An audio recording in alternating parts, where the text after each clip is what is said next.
Head F, Parliament, Mr. Cheng Hsing Yao.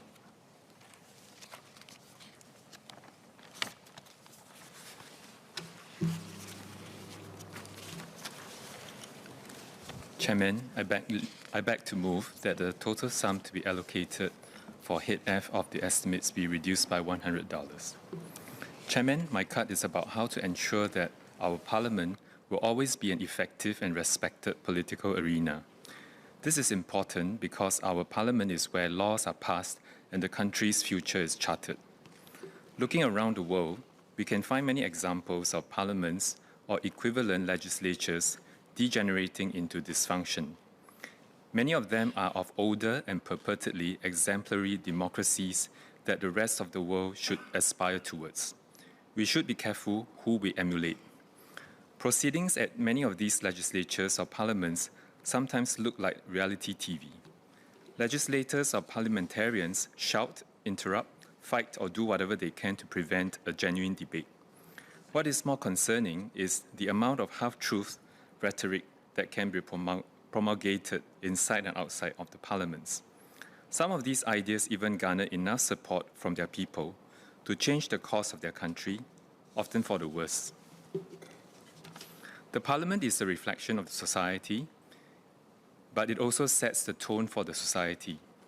A dysfunctional parliament tends to go hand in hand with a society that is highly cynical and distrusting of their politicians and public institutions. Singapore's heterogeneous society is still relatively cohesive. There is a small number of people who are cynical of everything and extreme in the way they see the world.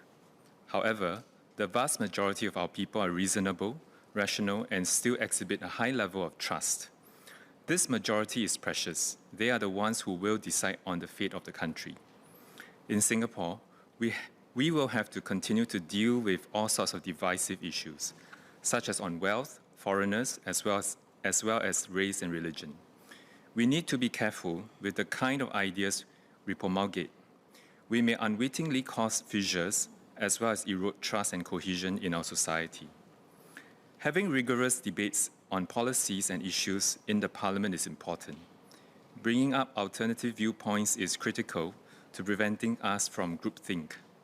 However, there is a constructive way to do it. We can promote critical thinking among our populace, but not cynicism. I would thus like to propose 4 principles to guide how issues should be brought up and debated within our Parliament. 1. Being factually accurate. 2. Highlight both benefits and trade-offs. 3. Being constructive. And 4. Avoid creating polarization. I hope that the Singapore Parliament will always remain functional and respected by our people.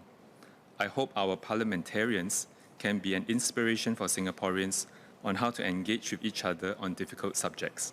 Thank you.